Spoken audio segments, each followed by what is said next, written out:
E alguém, uma outra pessoa aí vai ler para nós Daniel capítulo 5, verso 27.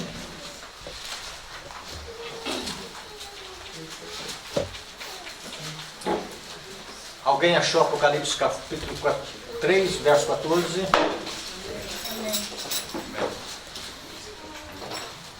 Daniel, o que, pastor? 5, 27.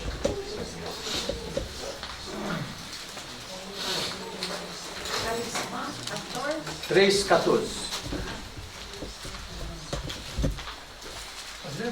Pode ler. Ao anjo da igreja em Laodiceia escreve: estas coisas diz o Amém, a testemunha fiel e verdadeira, o princípio da criação de Deus. Então aqui nós temos a última mensagem de Cristo a Laodiceia. Nós já falamos até no encontro passado um pouquinho sobre Laodiceia, tá? Mas sempre é bom nós estudarmos e entendermos corretamente tudo que está relacionado com Laodiceia. Tá?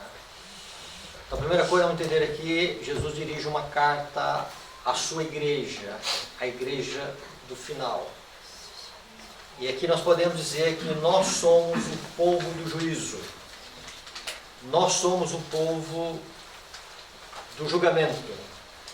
Quando se fala em julgamento, nós temos que tirar essa ideia de condenação. Deus querendo nos condenar. Deus está querendo nos salvar sempre. Deus não quer que ninguém se perca. Condenados, nós já nascemos condenados. Tá? Mas nós precisamos da graça de Cristo para nós entendermos esta obra expiatória que Jesus faz no santuário celestial.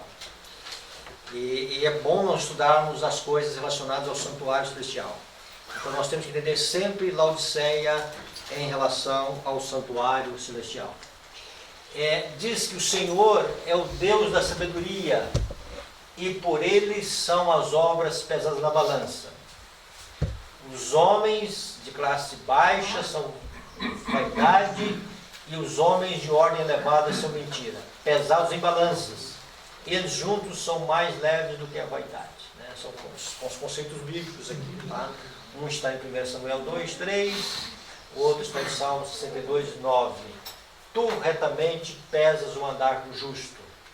Então nós temos que ter aqui a ideia da pesagem. Tá? É Deus pesando os seus filhos. Tá? É que você mentaliza essa balança. Balança aqui é do judiciário, né, doutor Nicolas?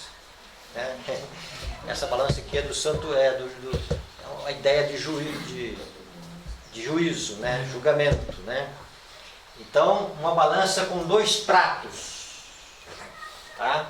Alguém quer ler para nós Daniel 5, 27, é isso mesmo? 27. Tá? Tekel, pesado foste na balança e achado em falta. Então aqui é um Daniel dizendo ao rei de Babilônia que ele foi pesado na balança e achado em falta. Então naquele momento o juízo chegou um pouquinho mais cedo para esse monarca. É o neto de Nabucodonosor. Ele não viveu de acordo com a luz que ele recebeu do avô e ele procedeu de uma maneira ímpia e abominável aos olhos de Deus. E ele foi pesado na balança e achado em falta. Como é que é o sistema dessa pesagem? Nós temos que entender aqui duas coisas, dois pratos. Como é que Deus vai nos avaliar nessa pesagem? Aqui está dizendo do padrão de exigência de Deus. Né? A lei do Senhor é perfeita, a lei do Senhor é justiça, e ela é a expressão do caráter de Deus.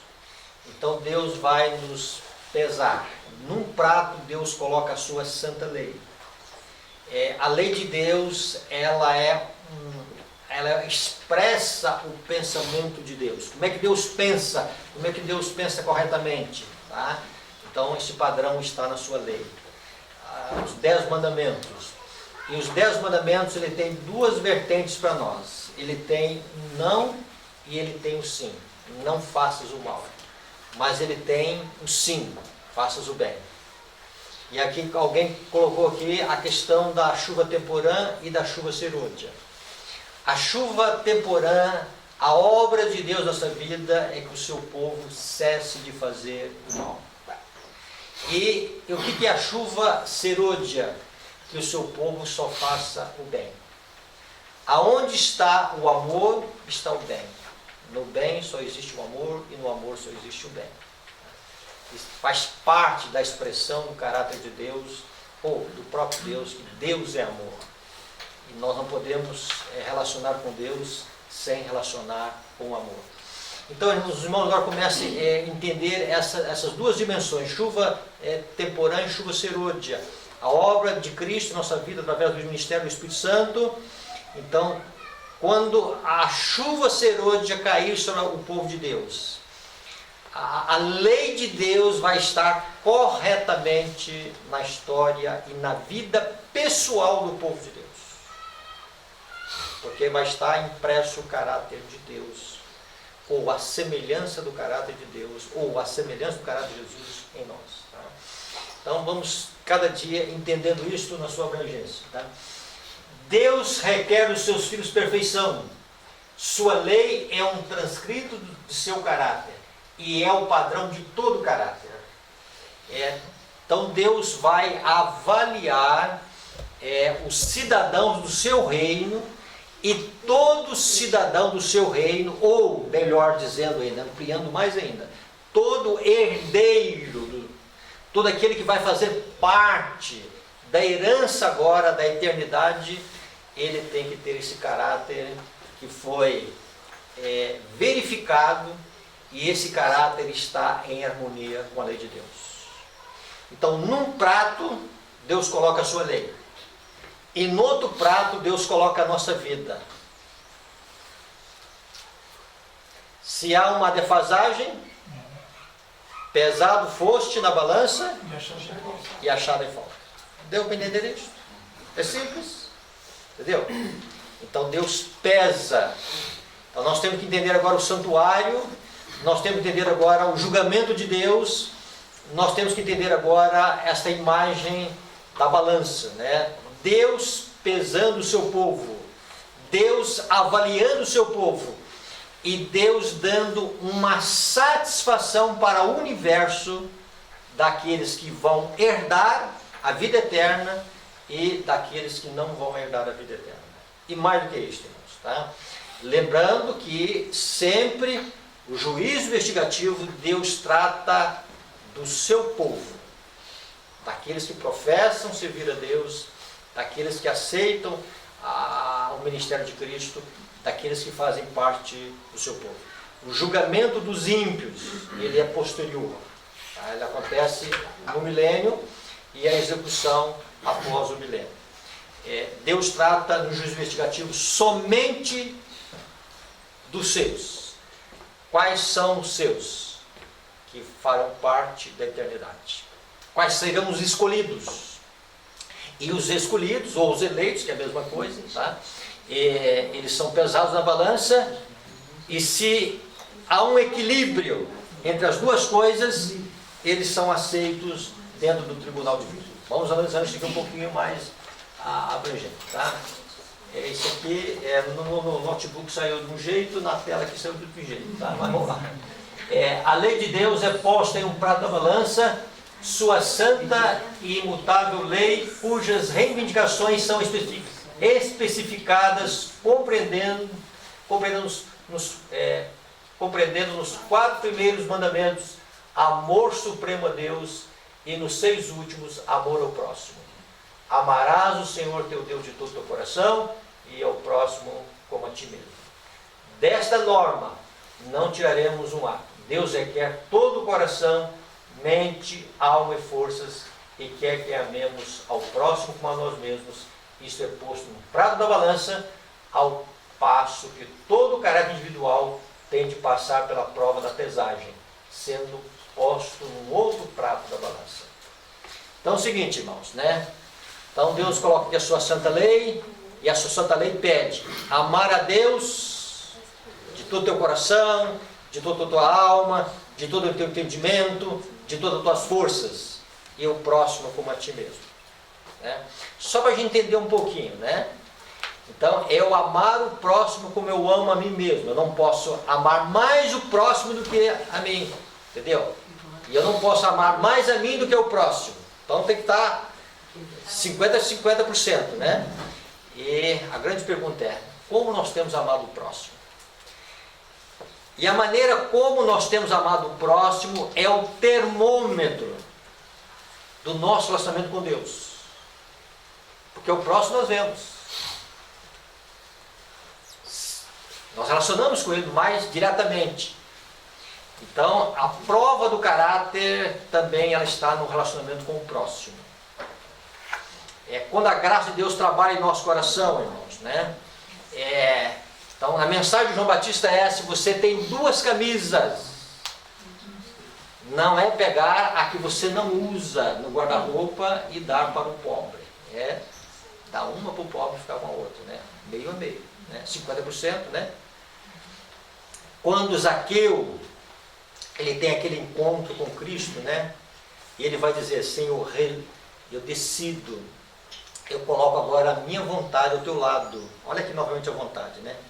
Eu vou dar a metade do que eu tenho, 50% do que eu tenho, para os pobres. Aí a lei de Deus estava no coração dele, entendeu? Então ele era fruto da operação do Espírito Santo na sua vida. Então veja bem, então Deus ele avalia se nós podemos ou não estar no céu nessa relação com a lei de Deus. Então é muito bom nós entendermos isso aqui, né, irmãos? Essa pergunta aqui agora é para cada um de nós, tá? Hoje, Jesus dizendo, né, se eu te pesar, você vai ser, Jorge, achado em falta ou não? Se o juízo passar na sua vida, se o seu nome for investigado hoje no santuário celestial, e colocar ali num prato, na balança, o que a lei de Deus pede, amor a Deus e amor ao próximo a ti mesmo, você vai estar em harmonia com a lei de Deus, tá? Ou você vai estar em defasagem com aquilo que a lei de Deus pede. Medite nisso a cada dia, tá? Cada caráter será pesado nas balanças do santuário. Se o caráter moral e o progresso espiritual não corresponderem às oportunidades e bênçãos, será escrito ao lado do nome, em falta. Ou seja, incapacitado para habitar no céu. E aqui nós temos que entender, irmãos, o padrão de Deus, de exigência de Deus. Deus ele não abaixa em nenhum momento o seu padrão de exigência. Do mesmo jeito que Deus exigiu no céu um padrão de santidade de um anjo, e a terça parte de outros anjos se rebelaram, tá? Do mesmo jeito de que Deus exigiu de Adão e Eva antes do pecado, é o mesmo padrão que Deus pede de cada um de nós hoje. Deus não mudou com o tempo. É bem verdade que nós, às vezes, tentamos avaliar o padrão de Deus com uma norma baixa. Aliás, por falar em norma baixa, quem coloca a verdadeira norma de consagração que Deus requer de nós é o Espírito Santo. Só Ele tem uma avaliação correta do que é esse padrão, do que é essa exigência, e Ele apresenta isso para a nossa alma. Ele não apresenta no todo, não, porque nós não iríamos suportar. Então Ele vai apresentando passo a passo, né? Algumas especificações da lei de Deus que nós não compreendemos corretamente. Querem ver uma coisa? Nós comentamos aqui muito sobre o sábado, né? Corretamente, tudo comentado aqui corretamente, né? O que era a grande dificuldade dos judeus em relação ao sábado?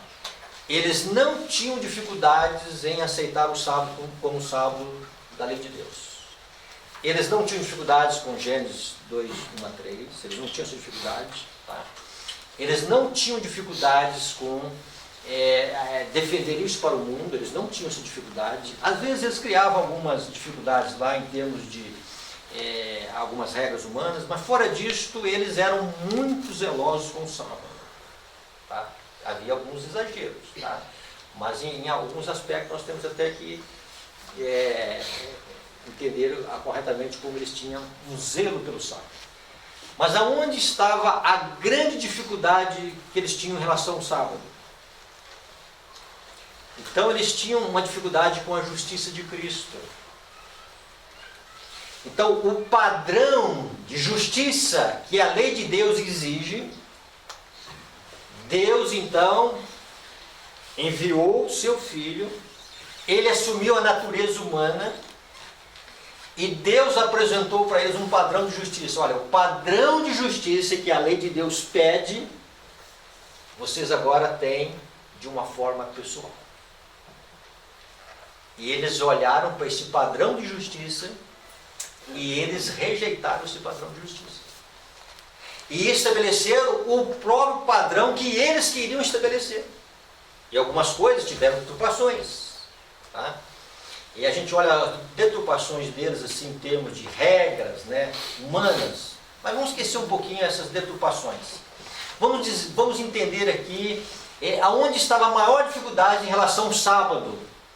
Por exemplo, eles eram meticulosos, zelosos em relação ao sábado, mas eles abrigavam sentimentos amargurados no sábado. Eles tinham projetos ambiciosos no sábado. Eles tinham desejos de homicídio no sábado. Eles tinham inimizades abrigadas no coração deles em relação dentro do sábado. Então vejam bem, irmãos, às vezes, né, em algum lugar dessa vida, alguém entra num relacionamento no sábado com Deus, por inimizade com algum semelhante seu, e às vezes até na igreja. Esse sábado é uma farsa. É uma farsa. Essa era a farsa dos judeus. Eles não tinham dificuldades com o sábado. Tá?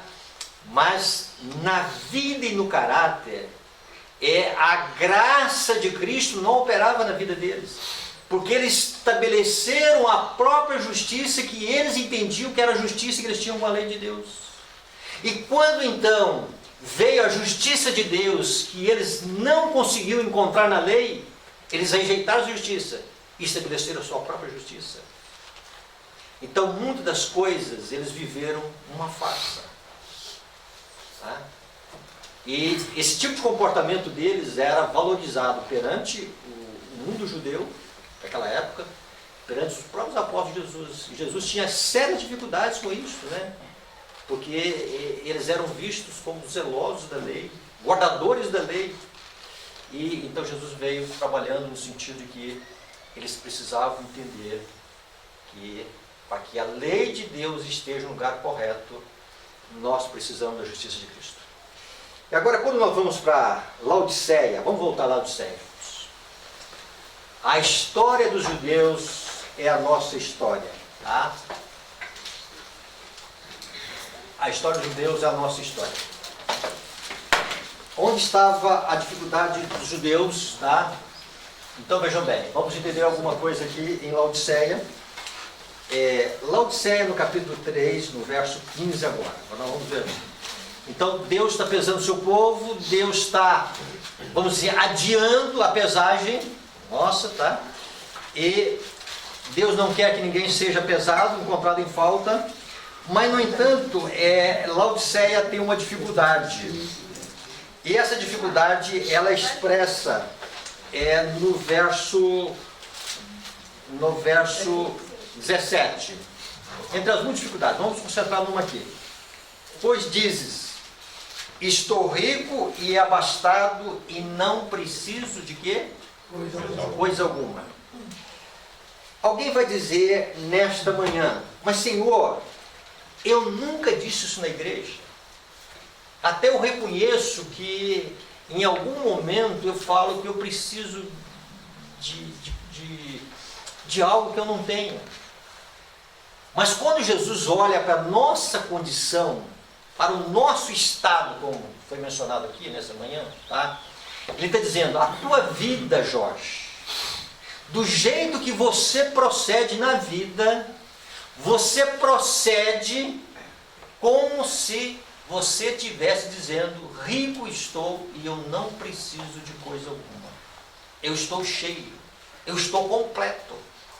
E quando isso acontece em nossa vida, a maneira de nós procedermos, a maneira de nós relacionarmos com a graça de Cristo, a justificação pela fé, nós então nos alimentamos que nós estamos vestidos. E às vezes nós nos orgulhamos das coisas que nós fazemos. Nós orgulhamos, às vezes, do momento, das atividades missionárias que nós temos. Nós orgulhamos, às vezes, do nosso comportamento, que nós nunca tiramos a vida de alguém, tá? Que nós nunca entramos na casa do outro para furtar alguma coisa, e nós nos orgulhamos disso. Tá? Então, quando Jesus olha esse quadro miserável que nós estamos inseridos nele, né? Que nós estamos dizendo, rico estou, de nada tenho falta. E aqui vai, irmãos, uma das coisas pelas quais nós oramos pouco em relação à chuva serôdia. É porque nós sentimos completos, cheios. Nós sentimos muito pouco essa carência da alma. Tá? Quando nós olhamos para o jovem rico, né, vocês conhecem muito bem o jovem rico, né, que ali ele vai... E Jesus vai colocar esse padrão da lei de Deus para ele, né? Amarás o Senhor teu Deus de todo o teu coração, de toda a tua alma, de todas as tuas forças, de todo o teu entendimento, e ao teu próximo como a ti mesmo, né? E aí Jesus vai olhar para ele, você deve guardar os mandamentos, né? Você tem que ter esse padrão aqui na sua vida, né? E Jesus citou a questão da relação com o próximo, para mostrar aonde estava a deficiência da sua vida, né? E em Romanos 13:10 nós encontramos que o cumprimento da lei é o amor. E o que é a dificuldade do jovem rico? Olha o que a serva do Senhor vai dizer. Ele carecia do amor de Deus na alma. A mesma dificuldade dos fariseus, irmãos. Não tende em vós o amor de Deus. A mesma dificuldade da Odisseia. A nossa dificuldade aqui, né? Falta em seu coração o fervor do amor de Deus. Faltou isso no coração, irmãos? As nossas obras são obras de justiça própria. Então nós estamos vestidos com vestes de justiça própria, olhando para a lei de Deus corretamente e entendendo como jovem rico corretamente que a lei de Deus pede um padrão de justiça de nós. Tá? E aí o que nós então fazemos? Corremos para a lei. E aí é o seguinte, né? E aí nós guardamos até certo ponto, né, a lei de Deus, e nos orgulhamos com isso, e até passamos a ensinar a lei de Deus. Mas a grande dificuldade que nós temos é o amor de Deus no nosso coração.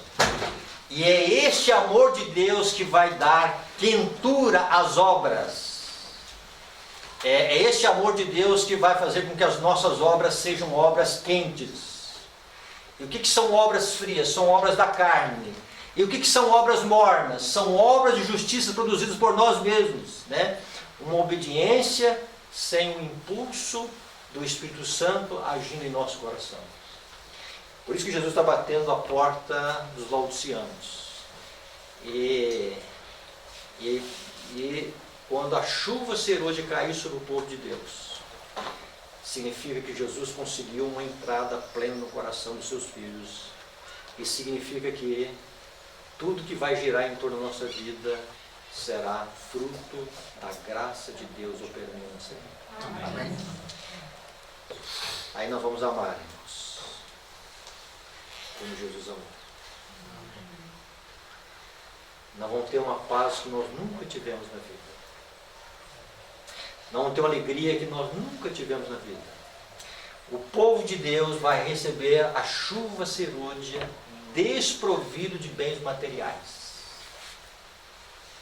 Guardaram bem isso? O povo de Deus vai receber a chuva serôdia desprovido de bens materiais. Mas terão uma alegria. Porque eles vão receber 100 vezes mais. Tá? Mas para isso, irmãos, nós temos que entender realmente a necessidade da justiça de Cristo. Vamos ampliar mais conceito, nós já falamos um pouquinho aqui na última vez, nós vamos ampliar mais conceito da justiça de Cristo. Tá? O que a justiça de Cristo é? Então, a justiça de Cristo é esse padrão de perfeição da lei de Deus. Então, se Deus vai nos medir com a lei de Deus, num prato vai colocar o padrão de justiça, que é a lei de Deus, significa que Cristo Jesus é esse padrão. Então, nós vamos ser conferidos com a vida de Cristo. Uma hora vamos estudar um pouquinho sobre isso, tá? Na visão de Isaías e na visão de Daniel 9. Essa pesagem na visão de que o padrão da lei de Deus é o padrão que se encontra em Cristo. E aí nós vamos sentir envergonhados. E aí nós vamos entendendo cada vez mais que nós precisamos da justiça de Cristo. E essa justiça de Cristo, nós temos que entender essa justiça de Cristo, essa perfeita humanidade de Cristo, essa perfeita obediência de Cristo com a lei de Deus, mas nós temos que entender também, irmãos, a plenitude do Espírito Santo. E quando nós começamos a entender a plenitude do Espírito Santo, irmãos, como o amor de Deus reinando supremo em nossa alma, nós vamos entender que a nossa maior necessidade do poder do Espírito Santo. Quando cair a chuva serôdia, irmãos, será um manto de justiça que vai cair sobre o povo de Deus aqui na terra. E que Deus vai olhar para o seu povo aqui na terra e vai ver o seu povo coberto de justiça. Mas por quê? Porque a chuva serôdia é a presença de Cristo com o povo de Deus. É a presença pessoal de Cristo com o povo de Deus na dádiva do Espírito. Por isso que o Espírito Santo é uma pessoa. Por isso Satanás ele tenta atacar a pessoa do Espírito Santo, porque se ele atacar a pessoa do Espírito Santo, ele vai atacar a chuva serôdia. Tá? E por que nós olhamos pouco em relação à chuva serôdia? Já falamos, no sentido de que nós entendemos muito pouco a nossa condição. Então, quanto mais nós cedermos para o Espírito Santo nesses momentos finais, quanto mais nós olharmos para o poder do Espírito Santo em nossa vida, mais nós vamos entender que nós precisamos dessa semelhança e precisamos do caráter de Cristo Jesus em nossa vida. Amém. E aqui nós vamos entender agora na parte final, irmãos, algumas coisas que nós vamos entender. Não pode o homem salvar-se sem obediência. Ninguém vai chegar no céu desobediente a Deus. Tá? Mas as suas obras não devem provir de si mesmo. Cristo deve operar nele o querer e efetuar segundo a sua boa vontade. Tudo que o homem pode fazer sem Cristo é poluído pelo egoísmo e pelo pecado. Mas aquilo que é operado pela fé é aceitável a Deus. Então, muitas das coisas boas que nós fazemos para Deus, Deus nos olha como manchas de egoísmo. Muitas coisas que nós orgulhamos na vida, Deus olha como obras que dão ânsias de vômito. Muitas coisas que nós nos orgulhamos nessa vida, coisas boas, e até coisas que Deus pede. Deus está dizendo, olha, se estas coisas permanecerem, se essas obras permanecerem, essas obras vão fazer com que você seja pesado, com que nós sejamos pesados e achados em falta. Então, irmãos, tudo deve ser pela fé. E de Cristo deve proceder a virtude, e de Cristo deve proceder todo o poder necessário para nós sermos obedientes a Deus. Aqui tem alguns textos, irmãos, que nós vamos mencionar aqui. 3 textos, que vai relacionando com a chuva serôdia e os nossos erros. Tá? O que ela vai dizer? Foi-me mostrado que, se o povo de Deus não fizer esforços da sua parte, mas esperar apenas que sobre eles venha o refrigério, para deles remover os defeitos e corrigir os erros. Alguns estão esperando que a chuva serôdia vai corrigir a sua vida errada. Tá? Isso é um terrível engano. A chuva serôdia não fará essa obra. Esta obra é a obra da temporã, é a obra hoje. O que ela vai dizendo? Se nisto confiarem para serem purificados da imundícia da carne. O que é a imundícia da carne? São as paixões carnais que nós temos. São as propensões carnais que nós temos. E quais são essas propensões carnais que nós temos? São as paixões pervertidas que nós temos em nosso ser. Tá? Um exemplo delas né? O apetite em si, ele não é pecaminoso. Mas a perversão dele é pecaminosa. Tá? Alguns estão entendendo isso aqui como uma coisa opcional. Não é opcional. Tá? Reforma de vida e reforma de regime alimentar não é uma coisa opcional. Quem não estiver nesta agenda de Deus não receberá chuva serôdia. Não estará na agenda de Deus no futuro. Também, irmãos, reforma sem o Espírito Santo é complicado. Tá? Então não vai nos extremos. Alguns tentam fazer reforma sozinhos na vida. Cai no legalismo. Outros estão adiando lá para o futuro. Deixa que no futuro resolva isto. Tá? No futuro a gente conserta isto. Tá? Outros estão dizendo, não, isso aí não tem nada a ver, isso é salvação pelas obras. Tá certo? Então veja bem. Purificação da carne e do espírito. O que é purificação do espírito? São as coisas que estão alojadas aqui dentro. Né? Ciúme, inveja, ambição, cobiça, vil sensualidade, né? Amizade, e essas coisas que são abrigadas aqui. Tá? São esses sentimentos perversos que nós temos aqui, que não são de Deus. Então precisa ver uma purificação aqui, uma purificação aqui, uma purificação no bolso, uma purificação em todas as dimensões da nossa vida. Então Deus, ele não vem fazer um trabalho pela metade. Deus vem fazer um trabalho, quer fazer uma obra completa em nós. Tá? Então isso aqui tem a ver com caráter. Então aqueles que não se purificarem da imundícia da carne e do espírito, então quando eles forem pesados, eles serão achados em falta. Ah, não tem nada a ver. Aos olhos humanos não tem nada a ver, né? Mas na visão de Deus, né? Então assim, o caráter, ele não está em harmonia para habitar no céu. Tá? Por quê? Se ele não está em harmonia com o céu, ele não está em harmonia para receber a chuva serôdia. Então veja aqui a íntima relação do caráter com chuva serôdia, juízo investigativo e, vamos dizer assim, e preparados para tomar parte no alto clamor. Então Deus está pedindo tudo, porque Ele quer dar tudo. Deus está pedindo tudo de nós, amigos, porque Ele quer dar tudo. Amém. Tá? Tudo. Deus já deu seu Filho e agora Ele quer dar a plenitude do Espírito. Amém. Então, quanto mais nós entendemos isto, irmãos, né? Quanto mais nós olharmos para Jesus, mais nós vamos ver que a necessidade do Espírito Santo, irmãos, é a prioridade que nós devemos ter na nossa vida. Né? Cada momento, né? Essa comunhão com o Espírito Santo e assim preparando para tomar parte no alto amor com o nosso Deus. Uma outra visão, vocês já leram, já estudamos um pouquinho sobre isso, né? Primeiros Escritos, ela vai dizer: foi mostrado então uma multidão que ululava em agonia. Em suas vestes estava escrito em grandes letras: pesado fosse na balança e fosse achado em falta. Tá?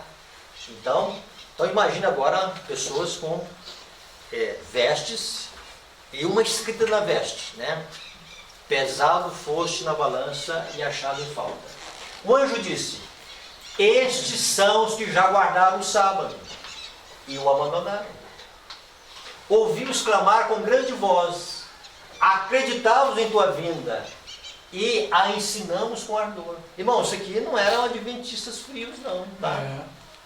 Era gente que ensinava, pregava sobre a volta de Jesus. E com ênfase. Ali está escrito, Leão, um pedacinho do seu povo ali que é muito importante. Eu perguntei quem era aquela multidão. É muita gente, não era um grupinho dentro da igreja que. Não, era uma multidão com essa frase escrita pesada na balança. Mas nessas características que eu estava falando, dá estudo bíblico, é trabalho missionário, faz uma série de coisas, continua. E enquanto falavam, seus olhares caíam sobre suas vestes. Olha só. Tá? Isso aqui, esse contexto que ela está falando aqui, é o contexto do tempo de angústia. Tá? Vi que eles haviam bebido de águas profundas. O que é beber de águas profundas? Saber do pecado. Sabia muito, tinha muito conhecimento. Certo, correto. Mas significa literalmente a pessoa ir lá no fundo do poço. Em outras palavras, se afogar. Isso. Nos últimos dias, nós vamos ter que aprender a andar em cima das águas. Hoje, nós andamos só em terra firme. Eu chego no final do mês e cai lá no meu salário. Eu aprendi durante toda a minha vida a andar naturalmente. Estou dizendo que isso é errado não, tá? Mas vai chegar um momento que eu vou ter que andar pela fé. E andar pela fé, só pela fé, o justo viver pela fé, é um andar sobrenatural. Nós vamos ser chamados a sair do barco e andar sobre as águas. E alguns vão beber de águas profundas. Pedro começou a beber de água. Começou, se não fosse ele, o grito de desespero dele, né? Senhor, salva-me. Ele teria bebido dessas águas profundas. E diz aqui, enlameado o resto com os pés. Isaías 58, se desviares o teu pé de profanar o sábado. O que é desviar o teu pé de profanar o sábado? Né? É pisar no sábado. Deus está falando com o seu povo aqui em Isaías 58. Tá? Deus não está falando com o povo lá fora não. Tá? Está falando com o seu povo. Profanar o sábado. Uma coisa que nós já conhecemos, mas voltando à parte de manhã. Tá? Quem pode pelejar contra a besta? Tá? Alguns que guardaram o sábado, ensinaram a verdade, né? E foram pesados e achados em falta, uma multidão, e eles haviam enlameado o resto com os pés, pisando o sábado a pés, e por isso foram pesados na balança e achados em falta. Vejo aqui que o primeiro texto nós vimos lá, né?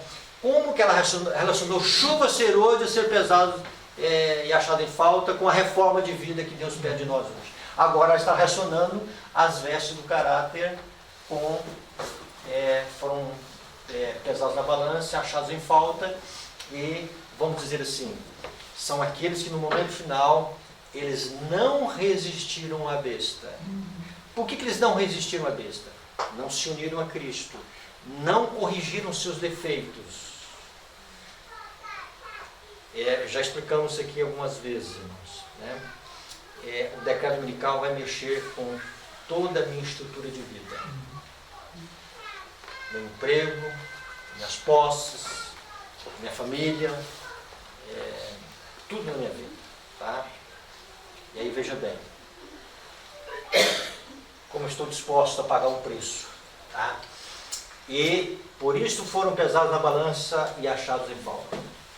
Olha aqui que ela vai falar do juízo investigativo. Todos que verdadeiramente se tenham arrependido do pecado e pela fé hajam reclamado o sangue de Cristo como sacrifício expiatório, tiveram perdão acrescentado ao seu nome no livro dos céus. Então, vamos entender isso aqui. Ninguém vai ser salvo e ter os seus pecados expiados no juízo investigativo pelas suas obras. Se nós vamos ter os nossos pecados riscados dos livros do santuário, ou seja, os nossos pecados expiados, isto se dá por causa do sangue expiatório de Cristo. Então, todo aquele que se arrepende verdadeiramente dos seus pecados, e ele lança a mão dos méritos de Cristo no santuário celestial, ele terá de Cristo a misericórdia, e pelo sangue de Cristo, pela misericórdia de Cristo, ele terá os seus pecados expiados. O que significa isso? Os seus pecados apagados. Amém.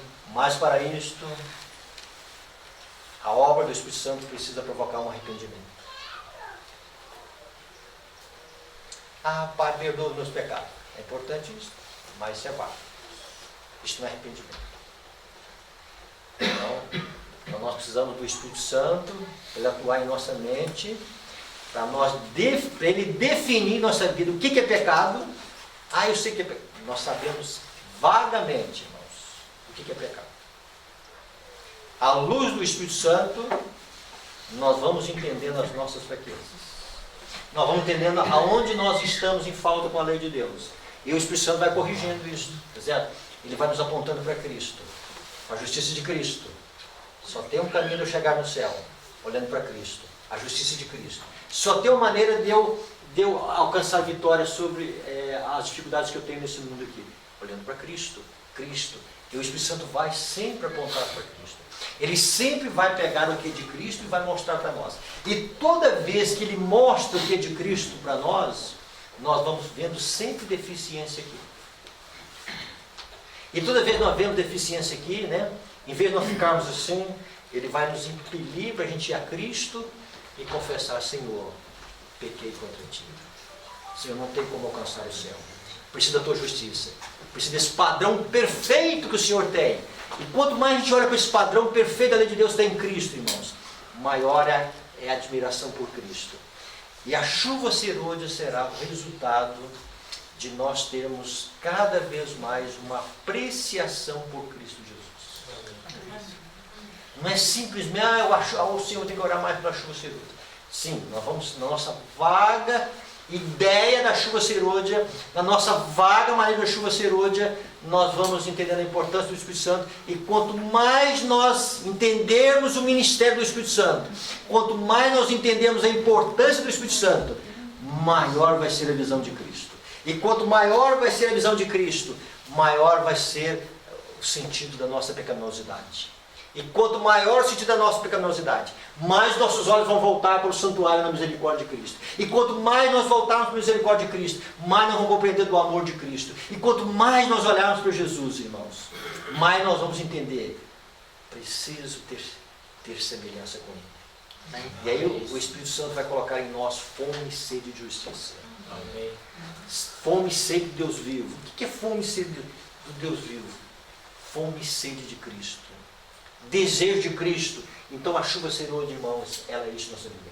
Então veja bem, no juízo investigativo, todos aqueles que olharam para Cristo e reclamaram o sangue de Cristo como seu sacrifício expiatório, eles vão ter o perdão acrescentado ao seu nome no livro dos céus. Só existe uma maneira de eliminar pecados no santuário celestial: o sangue expiatório de Cristo. Não existe outra maneira, irmãos, tá?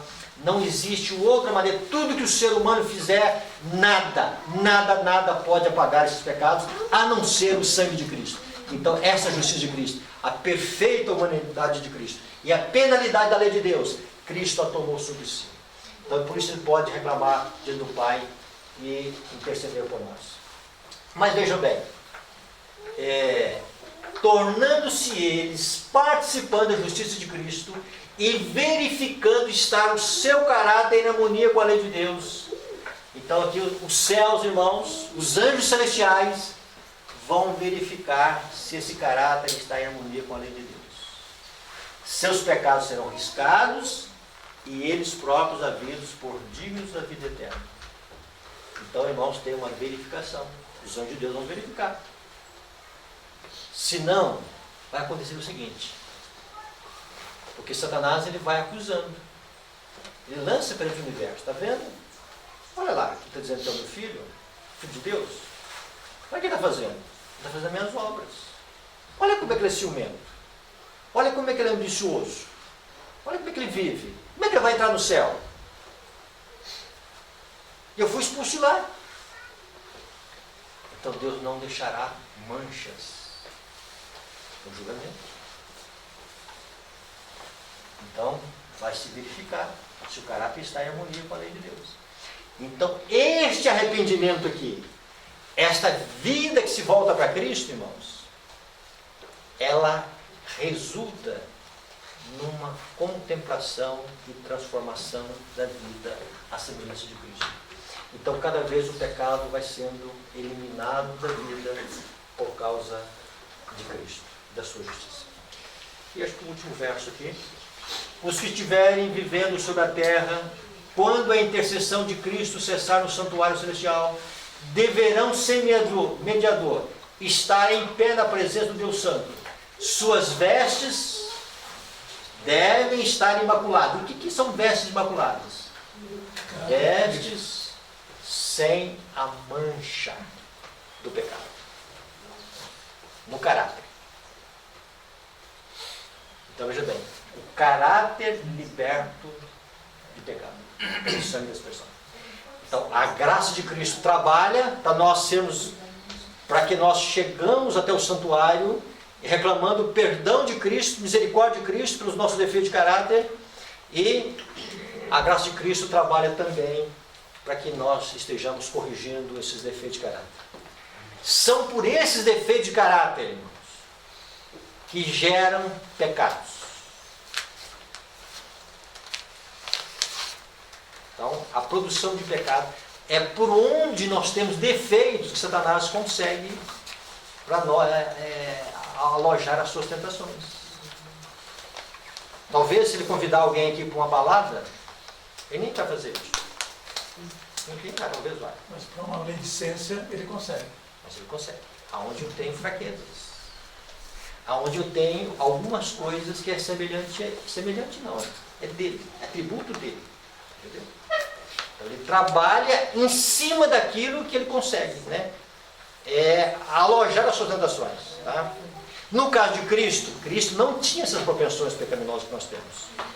Então ele aproveitou um momento extremo de uma fome aguda de Jesus para tentar alojar a sua tentação. Tá? E aí o que acontece? E Cristo, então, ele então Jesus venceu. Por que Jesus venceu? Porque Jesus, ele buscava e ele dependia do poder do Espírito Santo. Então, a graça que foi disponível para Cristo, essa graça é disponível para nós. Amém? Então vejam bem, irmãos, então nós temos como é que nós vamos entender os nossos defeitos de caráter? À luz do Espírito Santo. Então, o problema da Odisseia é o seguinte, o nosso problema é este. Nós produzimos obras de feitura humana. E Deus quer que nós produzamos obras de justiça. E para que essas obras de justiça estejam na nossa vida, o Cristo tem que dominar completamente o nosso coração. E enquanto isso não acontece, nós devemos lançar a mão da misericórdia de Cristo, a dependência de Cristo para a nossa salvação. E a dependência, e usando cada dia mais o tempo que Deus nos concede aqui de graça, para nós buscarmos o poder do Espírito Santo. Deus não quer que nenhum de nós se perca. Deus não quer que nenhum de nós ele esteja sendo pesado e achado em falta. Para isso, irmãos, Deus está querendo libertar do nosso caráter o pecado. Tá? Era isso que Jesus queria com o jovem rico. Tá? Que ele entendesse a sua enfermidade. Que ele entendesse que o relacionamento com o ser humano que ele tinha não era o relacionamento ideal de Deus. E que os defeitos de caráter que ele tinha se manifestavam justamente com seus semelhantes. Tá? Para que ele visse e olhar o seguinte, né? Olha, esse padrão de justiça que a lei de Deus pede, eu não tenho. Mas eu tenho aqui alguém me oferecendo salvação. Eu tenho alguém aqui me oferecendo misericórdia. Eu tenho aqui agora alguém que eu estou sendo atraído por ele. Eu tenho Cristo, o Filho de Deus vivo na minha frente. E quando Jesus disse para ele, vai e vende tudo que tens, tá? Ele trocou a justiça de Deus por este mundo. Que nós como igreja, irmãos, consigamos entender isso aqui. Tá? Então, quando vier a chuva serôdia, é a presença de Cristo com o povo de Deus. Amém. Aí sim, nós vamos dizer que nós saímos do conceito laodiceano. Enquanto essa chuva serôdia não chega, tá? Nós vamos voltar para o santuário cada vez mais pela fé. E olhando para Jesus, que a nossa salvação dependemos inteiramente dele. Que nós possamos entender isso, irmãos. E terminando essa manhã, Jesus ele não quer que nenhum de nós se perca, repetindo. Ele quer salvar todos. Amém. Ele está dando para nós luz e evidência para nós entendermos os momentos finais que nós estamos vivendo. Olhamos para Jesus, olhamos para o plano da salvação, olhamos para a redenção em Cristo Jesus e que Deus abençoe. Bondoso Pai, que a Tua graça, o Teu Santo e Bom Espírito, Ele nos ajude a entender-se cada vez mais. Que as nossas obras não podem provir de nós mesmos. Nós carecemos do teu amor na alma, Senhor. Amém, Senhor. Para amar como o Senhor quer que nós sejamos. Para obedecer a tua lei, Senhor, como tu queres. Um amor supremo a ti, Senhor. E um amor ao próximo como a nós mesmos. Abençoa a tua igreja aqui nessa manhã. Em Cristo Jesus. Amém.